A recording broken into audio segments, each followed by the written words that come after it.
The wind howled across the empty main street of Silver Creek, Colorado, carrying with it a bitter cold that did not belong to autumn. Boards creaked on shuttered windows, and dust from the abandoned mine trail scattered like ash.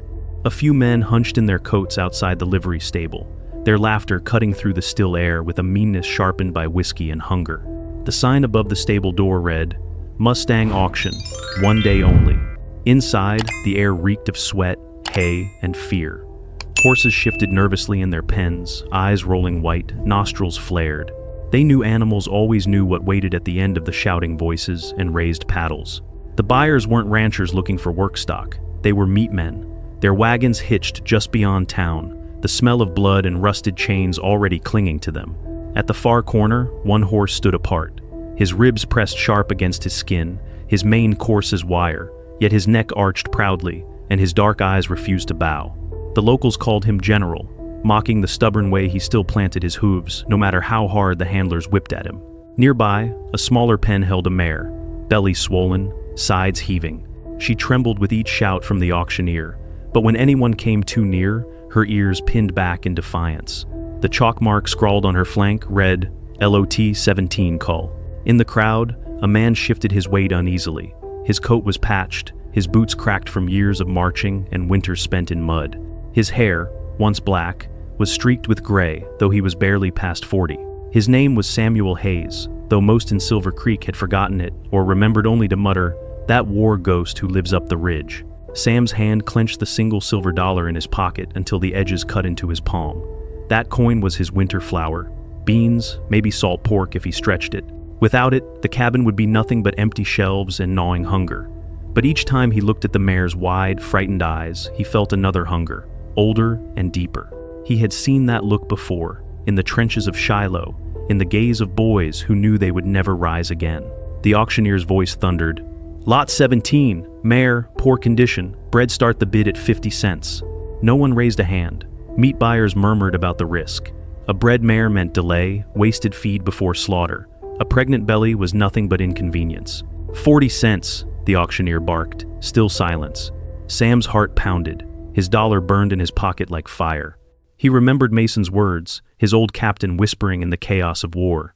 "Sometimes, Hayes, the fight isn't for glory. Sometimes it's just for the one next to you." His hand shot up. $1. The stable fell quiet. Heads turned. A few men chuckled, the sound harsh. "The hermit's gone mad," someone spat. The auctioneer squinted. $1, final bid. No one else moved. The gavel slammed down. "Sold." Before the whispers faded, Sam stepped forward again, his voice rough. "And the old stallion too, General." The auctioneer blinked. "You serious? That bag of bones? He's half dead already." "I'll take him." Sam dropped the coin on the table. The silver clink echoed like gunfire in the silence. Laughter erupted. "He'll starve before the snow falls," a man jeered. Another shouted, "Should have spent it on a coffin, Hayes." Sam ignored them. He walked to the pen, his boots dragging through sawdust. The mare's eyes widened, but when he laid a trembling hand on her muzzle, she did not pull away. General snorted, as if insulted, but followed when Sam opened the gate. Outside, the sky was already dimming. Storm clouds brewed over the ridge, heavy and bruised. Sam tied the rope loosely, letting the animals walk beside him rather than behind. Behind his back, the town's laughter followed him up the road, cruel and echoing. The climb to his cabin was steep, the path littered with stones and the ghosts of memories he wished buried. Each breath burned in his lungs. General stumbled once but steadied, refusing to collapse. The mare, he whispered her new name, Autumn, for the fire in her eyes pressed close as though sensing his exhaustion. By the time they reached the clearing, the sky had turned iron gray. The cabin crouched beneath the pines, roof sagging, smokehouse long cold. It was no place for a man, let alone 2 horses, but it was all he had.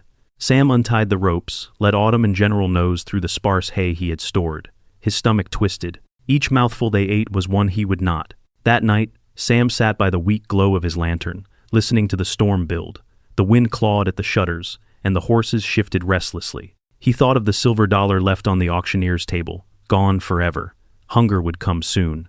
Yet, as he watched Autumn lower her head over her swollen belly, and General lie down with a weary sigh, a strange calm filled him. He was not alone. But calm never lasted in Sam's life. A crack of thunder split the night, shaking the cabin. The horses startled, hooves striking the floorboards. Sam rushed to calm them, whispering rough words, voice steadier than he felt. The wind moaned through the trees like soldiers crying in the dark. He pressed his forehead against General's coarse mane and whispered, "Not tonight, old friend. Not tonight." The storm raged until dawn. When the first gray light seeped through the cracks, Sam stepped outside. Snowflakes whirled thick and fast, coating the ground in white, though it was weeks too early for winter. He froze, staring at the sky. The storm had not passed, it had only begun. Behind him, Autumn let out a deep, guttural groan. Sam turned sharply. Her body trembled, legs quaking. General coughed, a wet, rattling sound that chilled his blood. The mare staggered, nearly falling. Sam's breath caught. One night into his reckless gamble, and death was already at his door. The snow thickened, blotting out the world. Autumn collapsed to her knees, and General wheezed blood onto the straw. Sam lunged forward, heart pounding, as the storm howled louder than cannon fire. The snow came down in sheets, thick and heavy, as though the heavens themselves had split open. Samuel Hayes leaned against the cabin door, shoving it closed against the gale. The storm screamed through the trees, bending the pines until they looked like soldiers under bombardment, braced and breaking. It was October too early for snow this deep, but the mountain didn't care about calendars. Behind him, the cabin shuddered. General wheezed in the corner, each breath rattling like a death rattle. Autumn shifted nervously, her swollen belly twitching, nostrils flaring with the scent of the storm. Sam's gut clenched as he looked from one to the other. 2 lives, no, 3 rested on his shoulders, and he had nothing but his hands and memories of old battlefield medicine. General's cough deepened, spraying flecks of red onto the straw. Sam felt his chest tighten. He'd seen that before, on battlefields where lungs filled with blood. He knelt, running a hand along the stallion's damp neck. "Stay with me, old boy. Don't you quit on me now." Autumn groaned, a low sound that twisted into a cry. Her legs buckled slightly. Sam's heart lurched. Not tonight, he thought. Dear God, not tonight. The lantern flickered, shadows crawling along the log walls. Sam stumbled to the chest by his bed, fingers fumbling with the latch. Inside, beneath moth-eaten blankets and a rusted knife, lay the worn leather journal of Captain Mason. The man had been more than a commander, he had been a compass. Mason's words had carried Sam through the mud and slaughter of war, and in the years since, they had become scripture. He flipped through brittle pages, ink blurred by time. One passage stood out, lines underlined twice. When a horse's lungs burn and rattle, steam from pine and sap may ease the drowning. Mix honey if you can, to keep the strength alive. Sam's gaze darted to the pile of pine branches stacked by the hearth. He had gathered them for kindling. Now, they might be the difference between life and death. He jammed the branches into the pot of boiling water, the cabin filling with the sharp, clean scent of resin. He dragged the pot near General's muzzle, cupping the horse's head, forcing him to inhale. The stallion thrashed weakly, then sagged, breathing in ragged gasps as steam curled into his nostrils. Sam tore open his last jar of honey precious, saved for winter nights, and smeared it onto a rag. He held it to General's lips. Slowly, stubbornly, the stallion licked, swallowing. A flicker of fight remained. Sam's chest loosened, just a little, but Autumn staggered again. Her eyes rolled white. A sheen of sweat darkened her coat despite the freezing air. Sam realized with a jolt she was laboring. Early, too early. "No," he whispered, pressing his hands to her trembling flank. "Hold on. Not yet. You'll break yourself." But nature was deaf. Her body convulsed, and she let out another wrenching groan. Sam's mind raced. He had delivered calves once, long ago, but never a foal. His palms sweated, heart hammering. He remembered Mason's words again. "In the storm, you must be the calm. Panic is the true enemy." He forced himself to breathe. He spread blankets in the corner, guiding Autumn down. She resisted, then gave way, collapsing onto the straw. Lightning flashed outside, thunder rolling like artillery. Sam crouched beside her, whispering rough reassurances that were half prayers, half lies. Hours blurred. He darted between General's corner, feeding steam, and Autumn's side, wiping sweat, murmuring.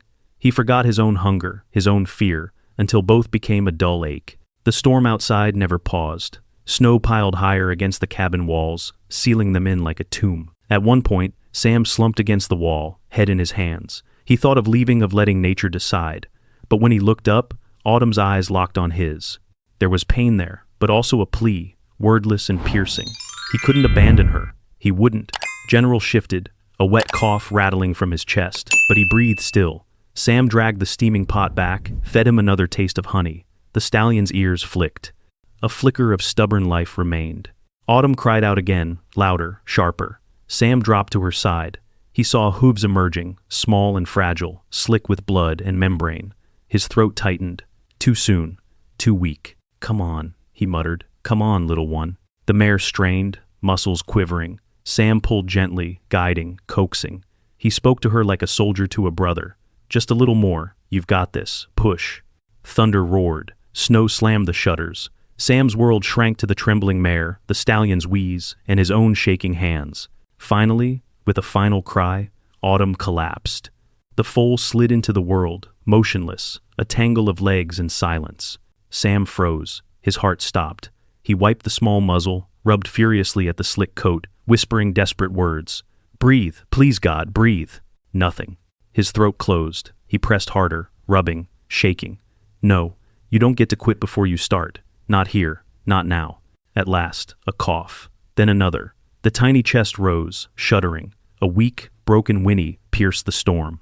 Sam sagged back, tears blurring his vision. Life. Against all odds, life. The foal wriggled, pushing with fragile legs. Autumn, exhausted, nudged him weakly. General lifted his head, nostrils flaring. In the dim light, for the first time in years, Sam smiled. But the smile faltered as the wind screamed louder. Snow forced its way through cracks, dusting the floor. The cabin groaned, timbers straining under the weight. The storm wasn't easing. If anything, it was growing worse. Sam pulled the foal onto the blankets, wrapping him with trembling hands. The newborn was alive for now. But if the roof gave way, if the snow kept falling, all three might be buried before dawn. He looked from Autumn's weary eyes to General's gaunt frame, then down at the fragile life curled against his knee. His coin was gone, his food nearly gone, his strength almost gone. Yet here they were, three lives clinging to him. Sam whispered into the chaos, more to himself than to anyone else. "What the hell have I done?" The newborn shifted, releasing a tiny, pitiful whinny that cut through the storm like a bell. Sam's heart jolted so small, so fragile, yet so loud. He pressed the foal close, whispering, "You're not done yet." Then a sound rattled from above. The roof beams cracked, snow sliding heavily onto the cabin. The lantern flickered, shadows twisting across the walls. Sam's eyes shot upward as the groan of wood grew louder, louder, until it sounded like the mountain itself was about to collapse. Would the miracle they had fought for survive the night, or be buried under the very storm that had delivered it? The roof moaned under the weight of the storm, timbers groaning like the ribs of a wounded beast. Samuel Hayes braced himself beneath the sagging beam, his breath clouding in the frozen air. Around him, the cabin had become a battlefield, General rasping for breath, Autumn trembling in exhaustion, and the newborn foal quivering against the blanket. Snow sifted through the cracks, dusting the floorboards like pale ash. Sam's arms burned as he shoved a log beneath the beam to brace it, hammering with the butt of his fist until the wood bit deep into the earth. For now, the roof held. For now, the foal let out another thin whinny, weaker than before. Sam dropped beside him, pressing the tiny body against his chest. He could feel the fragility bones like twigs, heartbeat like the flicker of a match. The foal was alive, but only just. Autumn stretched her muzzle, nudging her baby with a tired sigh. Her eyes softened, though her flanks still trembled. General shifted in the corner, his wheeze easing slightly as the pine steam drifted across the room. Sam stroked the foal's damp mane. "Easy now, you were born in the storm. That means you're meant to fight." He whispered the words half in faith, half in defiance. He wrapped the foal tighter in his coat, rocking gently as though the motion itself could keep death at bay. Hours crawled, the storm hammered, but inside that cramped cabin, a fragile miracle unfolded. The foal, against all odds, lifted his head. His legs wobbled, then collapsed, then wobbled again. Sam steadied him, his calloused hands trembling. "Stand," he urged softly. "You've got to stand." And somehow, impossibly, the foal did. Spindly legs shuddered, knees buckled, but he stood. Autumn whickered weakly, pride glowing through fatigue. General flicked an ear, acknowledging with the dignity of an old soldier. Sam's throat tightened. He had seen men fall and rise again on fields of fire, battered but unbroken. This tiny life mirrored them all, fragile, stubborn, defiant. Snow thudded against the roof. The storm hadn't relented. But for the first time in years, Sam felt something spark in his chest hope. He whispered a name into the dim firelight. Valor.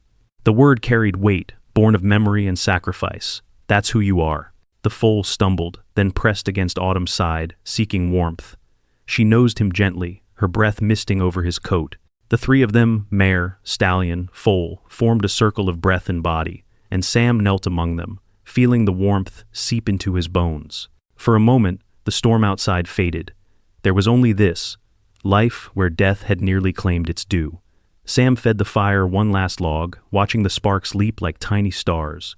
The storm had taken nearly everything, but it had left him this Valor, trembling yet alive. Then, just as his heartbeat steadied, a new sound rose above the howl of wind. Not the groan of the roof, not the cough of General. It was a distant crack, like ice splitting open, echoing from the canyon beyond the ridge. Sam froze, hand on the rifle propped against the wall. The foal pressed closer against his chest. "What in God's name was that?" he whispered into the storm, not knowing that this sound would drag him into a secret buried beneath the mountain. The storm broke at last, not with sudden silence, but with a weary sigh. By dawn, the snow lay thick across the valley, a white ocean swallowing fences and paths alike. Samuel Hayes stood at the cabin's door, boots sinking into drifts up to his shins. His breath curled in the brittle air as he looked out over the world remade by ice. The pines bent heavy, branches snapping under the weight. Somewhere, far off, a crow called, its voice cutting through the stillness like a blade. Inside, life clung on. General breathed easier now, though every inhale still rasped like the dragging of a saw. Autumn dozed, her body curled protectively around her newborn. Valor nestled at her side, his tiny chest rising and falling, alive with the stubborn rhythm of survival. Sam watched them for a long while, leaning against the doorframe, exhaustion pulling at every muscle in his body. He should have collapsed into sleep. Instead, his mind spun. That sound from the ridge still haunted him, the crack, like ice breaking open, sharp and unnatural. He'd heard avalanches before, the groan of snow letting go, but this had been different, more precise, more deliberate. By midday, Sam knew he couldn't ignore it. He left the fire burning hot, filled the troughs with water melted from snow, and piled extra straw around Autumn and Valor. General flicked an ear as Sam strapped on his rifle and pulled his coat tight. "Don't give me that look," Sam muttered. "I'll be back before dark." The trail up the ridge was half buried, each step a battle against drifts that swallowed him to the knees. The sky pressed low, gray and sullen, the kind of silence that warned of more storms waiting in the wings.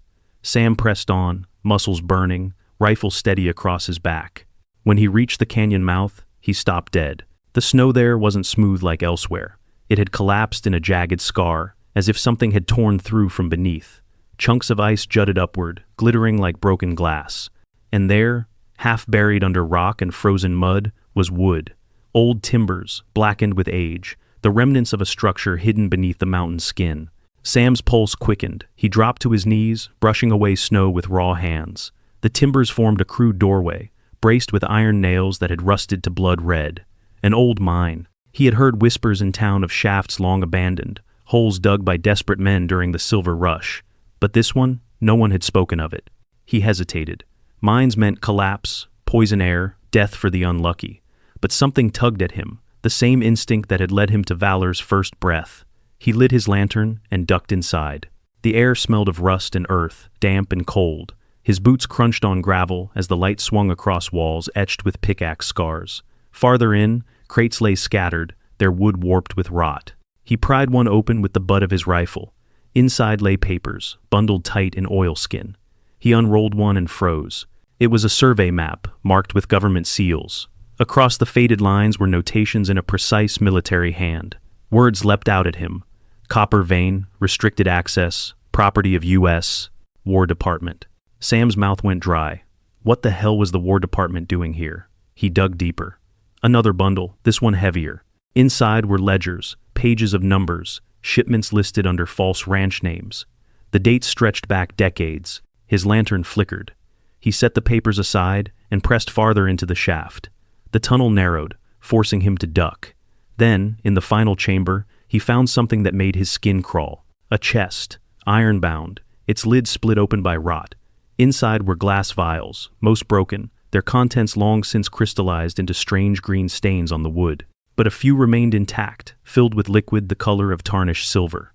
Each bore a label stamped with a single word, Project Aurora. Sam stumbled back, bile rising in his throat. He didn't know what Aurora was, but he knew the army. Experiments, weapons, Men had died for less than this. His hands shook as he lifted one vial, holding it to the lantern light. The liquid shimmered faintly, almost alive. A sound echoed through the shaft. Sam froze, heart hammering. Not the drip of water, not the groan of timbers. Footsteps, slow, deliberate, crunching over gravel. He extinguished the lantern, plunging the tunnel into blackness. His hand closed on the rifle. The footsteps drew closer, echoing in the dark. "Who's there?" His voice cracked like a shot. Silence. Then a whisper, barely audible, curling down the tunnel like smoke. "You shouldn't be here." The hairs on Sam's neck stood rigid. He raised the rifle, finger trembling on the trigger. But when the footsteps came again, closer now, he realized with a sick lurch there was more than one set. Whoever they were, he wasn't alone. Panic clawed at him. He shoved the vial into his coat, grabbed the bundle of papers, and stumbled back toward the entrance. The footsteps quickened, echoing like a hunt. He burst out into the blinding snow, lungs heaving. The canyon was silent again, the trees swaying under their icy burden. He turned, rifle raised, but no one emerged from the darkness. Only the hollow mouth of the mine stared back, silent and accusing. Sam staggered down the ridge, clutching the papers to his chest. By the time he reached the cabin, night had fallen. The wind had picked up again, carrying the hiss of fresh snow. Inside, Autumn lifted her head, Valor pressing close against her side. General flicked an ear, watching Sam with weary eyes. Sam collapsed onto the chair, spreading the papers across the table. His hands shook as he traced the words, the signatures, the stamps of authority. The mountain wasn't just wilderness. It was hiding something the army had buried and abandoned, something men might kill to keep silent. He looked at Valor, the foal born of storm and struggle, his tiny frame already fighting to stand again. For a moment, Sam wondered if he had dragged these creatures into a fight far larger than hunger or snow. Sam folded the papers, tucked them into the trunk beneath his bed, and stoked the fire higher. His cabin felt smaller now, crowded not just by horses and straw, but by secrets he couldn't unsee. A knock rattled the door, sharp, twice. Sam froze, every muscle taut. No one came this high in winter, not at night. He reached for the rifle, heart pounding. The knock came again, louder this time, and a voice followed, muffled by snow and wood. "Mr. Hayes, we need to talk about what you found." The knock reverberated through the cabin, sharp as a rifle crack against the winter silence. Samuel Hayes froze, every nerve in his body tensed like a drawn bow. No one came this high in winter. No one knocked on his door after dark, not unless trouble was following close behind. His fingers found the rifle leaning by the hearth. Slowly, he lifted it, barrel angled toward the door. The fire hissed, throwing restless shadows across the log walls. Autumn stirred in the stall, ears twitching, while Valor whimpered, nudging against her flank. Even General, weary and gaunt, lifted his head, nostrils flaring as though he smelled the fear in the air. The knock came again. Louder, more insistent. "Mr. Hayes," the voice called, muffled by snow and wood. "We need to talk about what you found." Sam's blood chilled. They knew. Somehow, they already knew. He glanced toward the trunk beneath his bed, where the papers and vial from the abandoned mine lay hidden. A secret he hadn't had time to comprehend, let alone protect. He raised his voice, rough and low. "Who's out there?" Silence followed. Then the voice returned, steady, patient. "Neighbors, Mr. Hayes. Folks who want the same thing you do, survival." Sam's gut twisted. Neighbors didn't come knocking with voices like that. He stepped closer to the door, rifle steady. Neighbors don't show up after midnight in a storm. A pause. Then, "Open up and we can prove our intentions." Sam almost laughed, though the sound was bitter. He'd heard lines like that before, from men in uniform, who swore they were liberators, while fire consumed the villages behind them. Promises meant nothing in the dark. He barked back, "Say what you came to say." From there, the wind shifted. For a long, terrible moment, no answer came. Then, the crunch of boots in snow moved closer, stopping just outside the door. Sam gritted his teeth, pressing the rifle tight against his shoulder. The voice dropped, quieter now, almost conspiratorial. "You found the shaft, the chest, Project Aurora. That belongs to us." Sam's heart pounded so hard it hurt. He thought of the vial in his coat pocket, its silver liquid shifting like mercury, alive with a faint shimmer. He thought of the map stamped with the War Department's seal. "And now belongs to us." "Who the hell were these men?" "Not yours," Sam growled. "Whatever's in that mine died with the men who dug it." A chuckle drifted through the cracks in the door, low and humorless. "You're wrong, old soldier. It's alive, and it's worth more than you can imagine." Snow gusted through the chinks in the walls, carrying with it the faint metallic tang of danger. Sam's mind raced. If he opened the door, they'd take everything. If he didn't, the decision was made for him. The latch rattled. The door shuddered against a heavy shoulder. Sam fired. The blast deafened him in the cramped cabin. Smoke filled the air, acrid and stinging. Outside, a man shouted in pain. Another cursed.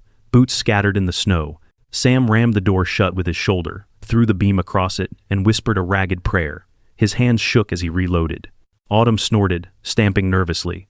Valor cried out, tiny voice trembling. Sam whispered, "Easy now, I've got you." But the night wasn't done. A crash split the silence, the back window shattered inward. A figure loomed against the stormlight, masked in wool, eyes glinting. Sam swung the rifle, too slow. The intruder lunged. The two men collided, crashing into the table. Papers flew, firelight scattering across the room. The intruder's knife gleamed. Sam grappled, the blade slashing across his sleeve, tearing cloth, grazing skin. He snarled, ramming his fist into the man's jaw. The intruder reeled but didn't fall. He came again, knife flashing. Sam caught his wrist, twisted, slammed it against the edge of the table until the blade clattered to the floor. Rage burned in Sam's chest. He drove the man backward, forcing him toward the window he'd broken. The storm roared in, snow swirling between them. With one final shove, Sam hurled the intruder back into the night. The man landed hard in the drift, scrambled to his feet, and fled into the darkness. Sam slammed the window closed, jamming a broken chair against the frame. His chest heaved, arms trembling with the force of adrenaline. He turned back to the stall. Autumn snorted, eyes wide. Valor pressed against her belly, tiny body quaking. General wheezed, his gaze fixed on Sam as if to ask, "How many more fights can you survive?" Sam wiped the blood from his sleeve, his voice a hoarse whisper. "As many as it takes." He sank onto the chair, rifle across his knees, watching the door as snow piled higher outside. The silence after violence was the worst, a silence too deep, too waiting. He knew they'd be back. Men like that never left a prize behind. Hours passed. Sam fed the fire, tended to Autumn, stroked Valor's tiny mane, and pressed his forehead against General's scarred hide. But his mind kept circling back to the words outside his door. Project Aurora. He unlatched the trunk, pulled the papers back into the firelight. There were more than maps and ledgers. Letters, coded reports, notes written in a scientist's meticulous hand. References to tests, to biological augmentation, to resilience trials. Some lines blurred into jargon he couldn't follow, but one phrase struck him cold. Subject survivability exceeded expectations in equine carriers. His breath caught. Horses. They had tested this on horses. He looked at Valor, the foal born in the storm, alive when by all rights he shouldn't be. His mind raced. Was it chance? Or was the mountain shaping life with the residue of what had been left behind? The fire popped, throwing sparks against the black window. Sam stared into the flames until dawn smeared the sky gray. By morning, the storm had eased, leaving the cabin buried to the eaves. Sam shoveled his way out, lungs burning in the brittle air. The valley lay silent, untouched but for a single set of tracks leading away from the cabin. Heavy boots, more than one pair. He followed them a few paces, rifle ready. The tracks wound toward the ridge, then vanished into the trees. Whoever they were, they hadn't gone far. When he returned to the cabin, a fresh detail stopped him cold. The stall was empty. Autumn stood wide-eyed, nostrils flaring. General wheezed, shifting anxiously. But Valor was gone. The snow outside lay broken in a trail of tiny hoof prints, leading into the woods. Sam's voice broke as he whispered, "Dear God, who took him?" The hoof prints cut through the snow like a wound. Tiny, staggered marks pressed deep, weaving from the stall into the tree line. Samuel Hayes knelt, fingers brushing the fragile impressions, heart hammering in his chest. Valor's prints, too small to survive the cold, too clear to be wandering by chance. He rose slowly, rifle slung across his shoulder, eyes narrowing against the glare of the morning Sunday. Whoever had come to his door in the night hadn't just wanted the papers or the vial. They had taken the foal. A sickness spread through his gut. He'd lost too much in his life, his wife to fever, his brothers to war. He would not lose Valor, not to thieves, not to shadows. "Hold on, little one," he whispered into the wind. "I'm coming." The trail cut through the pines, winding along a narrow ravine where the snow drifted deep.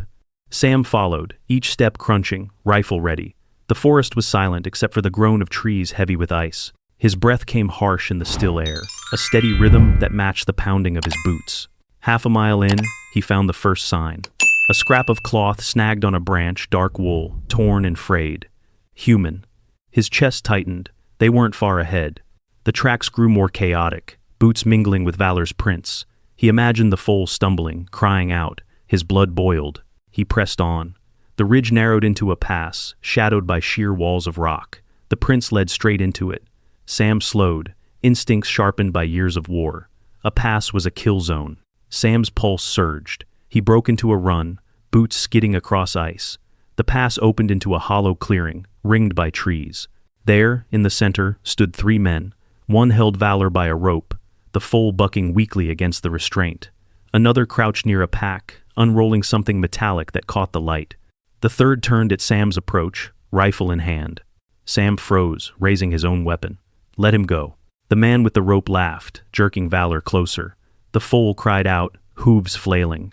Looks like the old soldier came after his pet. His voice dripped contempt. You don't know what you've got, Hayes. That foal is worth more than your whole mountain. Sam's jaw clenched. He's not yours to take. The armed man stepped forward, rifle leveled. Then drop your gun and walk away. Sam's finger tightened on the trigger. He measured the distance, the wind, the tremor in his own hands. 3 against 1, no cover. But Valor's cry cut through his thoughts, and all the calculations burned away. He fired. The shot echoed across the clearing, birds scattering from the trees.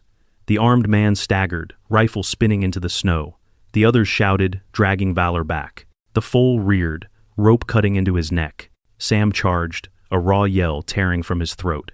He slammed into the man with the rope, both crashing into the snow. Fists flew, curses ripping the air. Sam wrenched the rope free, Valor scrambling away, hooves slipping. The third man lunged, knife flashing. Sam twisted, the blade grazing his coat. He slammed his rifle's butt into the man's ribs, then into his jaw. The man crumpled, groaning. Silence fell, broken only by Sam's ragged breaths and Valor's panicked whinnies.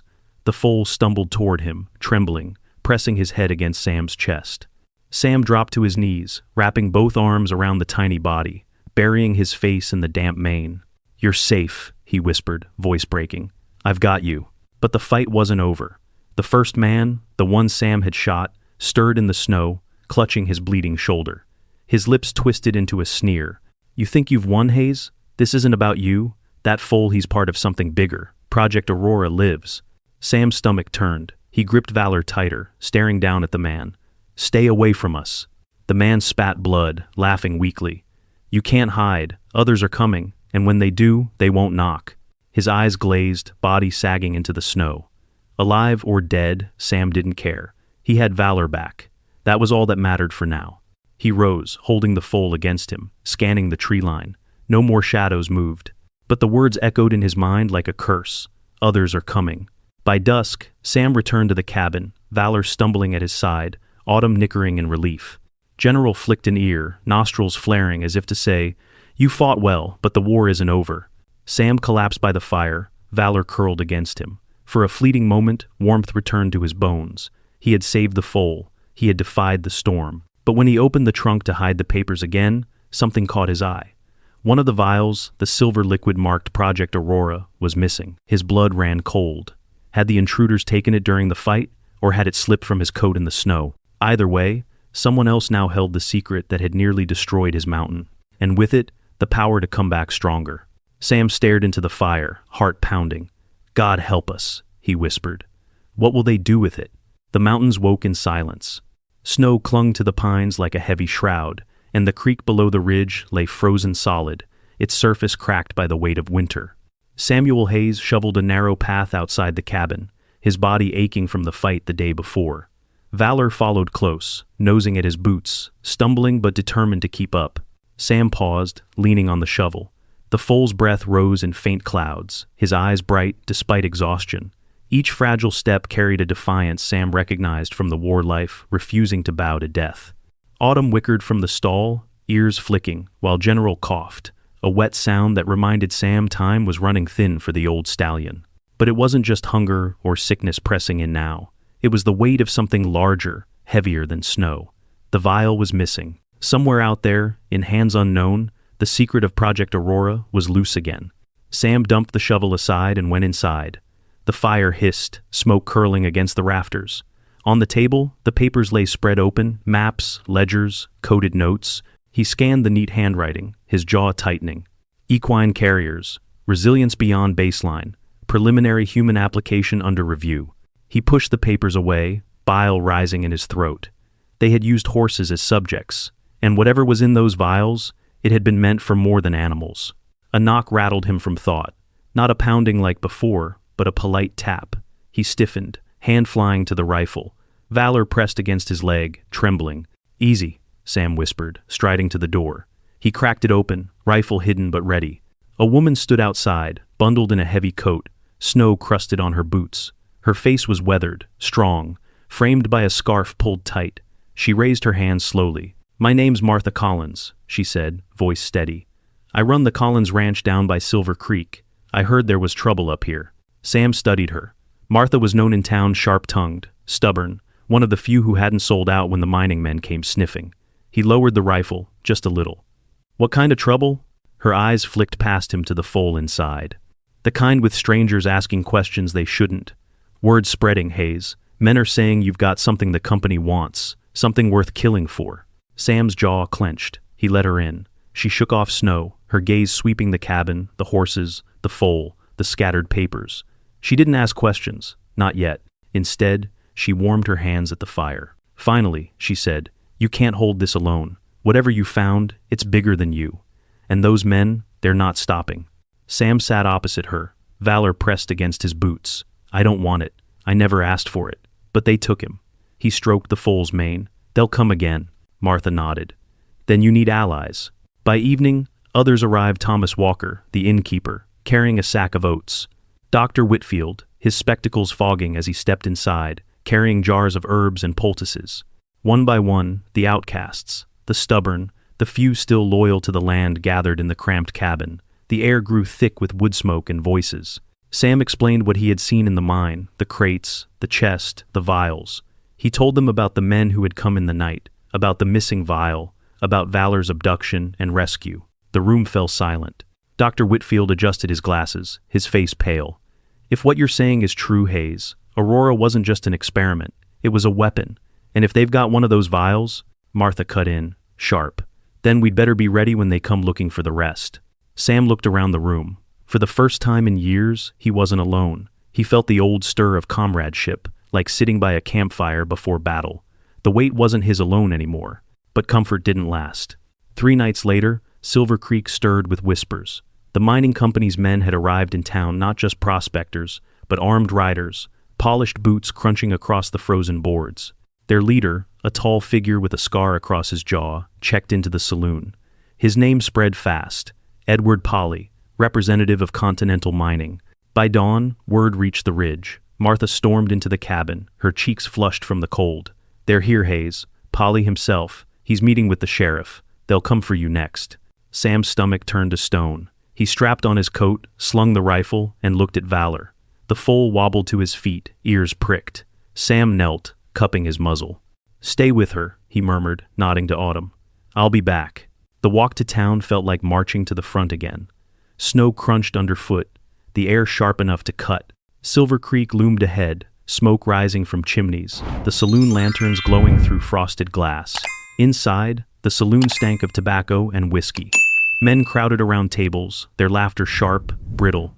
At the center, Edward Polly sat like a king, coat tailored, boots polished, a glass of bourbon in his hand. His scar twisted when he smiled. Sam pushed through the crowd, shoulders rigid. Polly looked up, eyes narrowing.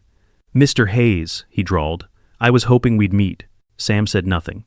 He stopped a few paces away, rifle resting in the crook of his arm. The room quieted. Polly's smile widened. "You have something that belongs to us. Hand it over, and maybe we let you keep your mountain." Sam's voice was gravel. "The mountain doesn't belong to you, and neither does what you buried under it." Polly chuckled, swirling his glass. "Stubborn. I admire that. But stubborn men don't live long." He leaned forward, eyes glinting.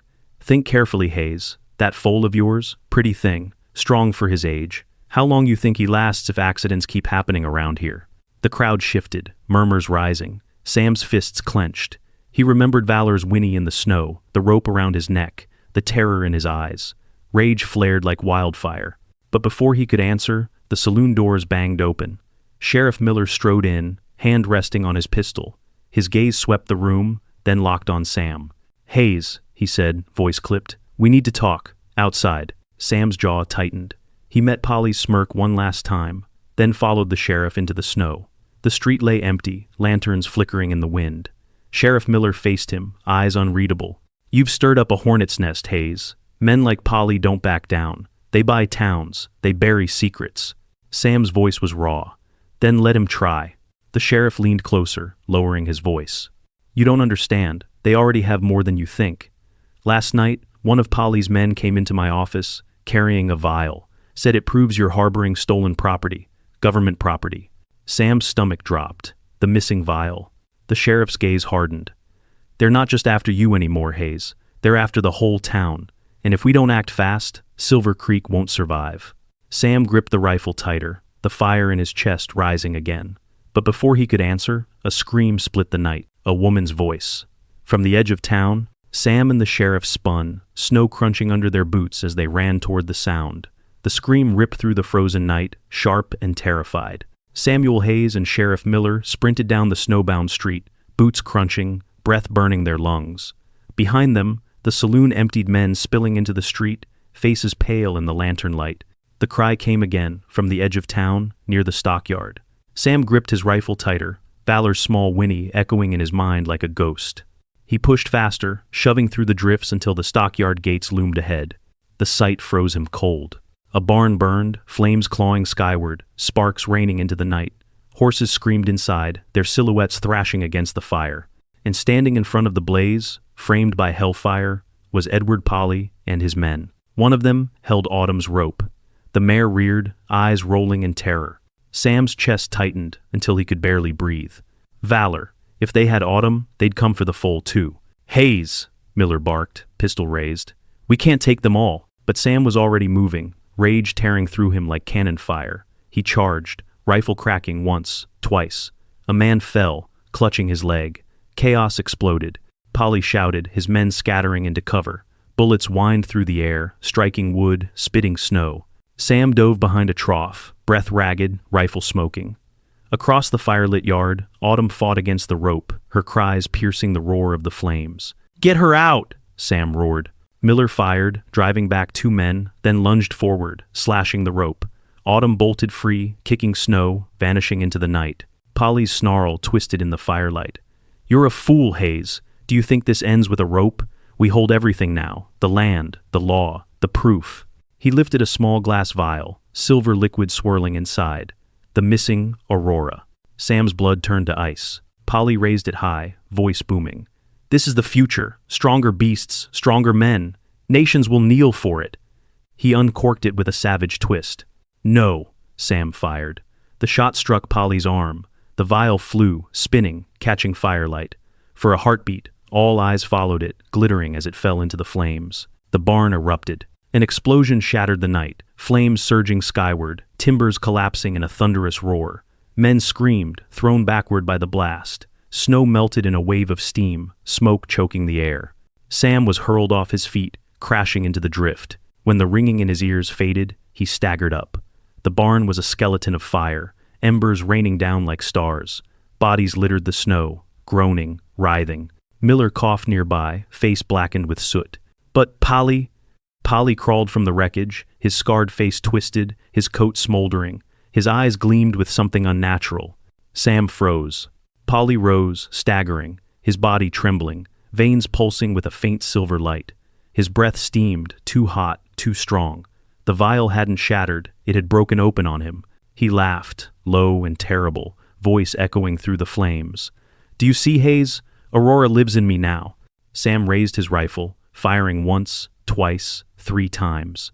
Bullets struck, but Polly barely flinched. He lurched forward, monstrous strength carrying him through the snow. His men shrank back in horror. Miller shouted, "The bell tower! Sam, bring him there!"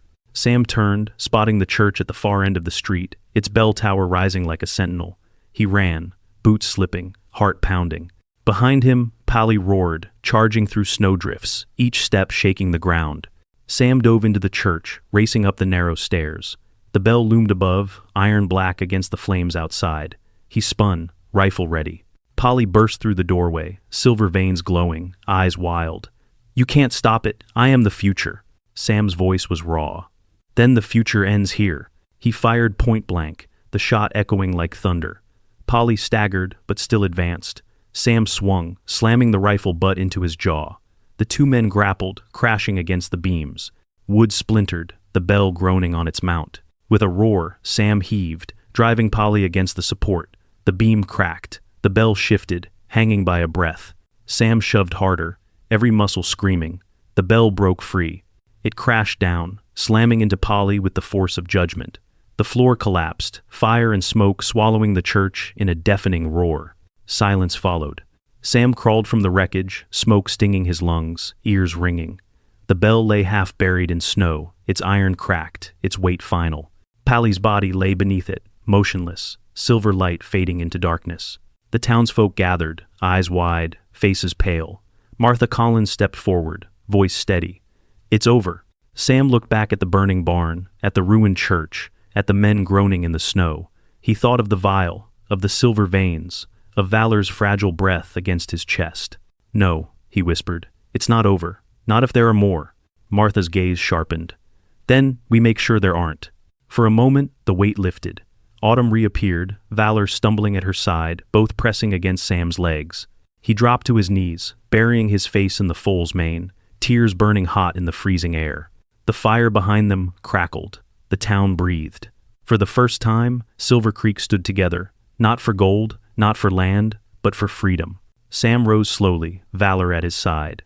"This land will never belong to men like him," he said, voice steady. "It belongs to those who fight for it." The crowd murmured, heads nodding.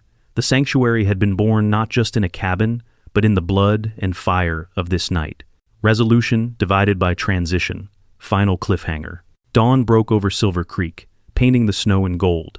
Sam stood by the ridge, Valor pressed against his side, Autumn grazing nearby. The town behind him smoldered, scarred but alive. Then, from the forest, a sound drifted on the wind. Not the cry of a bird, nor the crack of ice. The echo of hooves. Many hooves. Sam's breath caught. He turned, scanning the tree line. On the horizon, shadows moved riders, cloaked against the snow, carrying crates strapped to their saddles. Even from a distance, Sam saw the glint of glass. Vials. Dozens. His grip tightened on the rifle. Valor nuzzled his hand, trembling. Sam's voice was a whisper, swallowed by the wind. "Dear God, how many more are coming?" The question hung in the cold air as the shadows drew closer, and the mountain held its breath.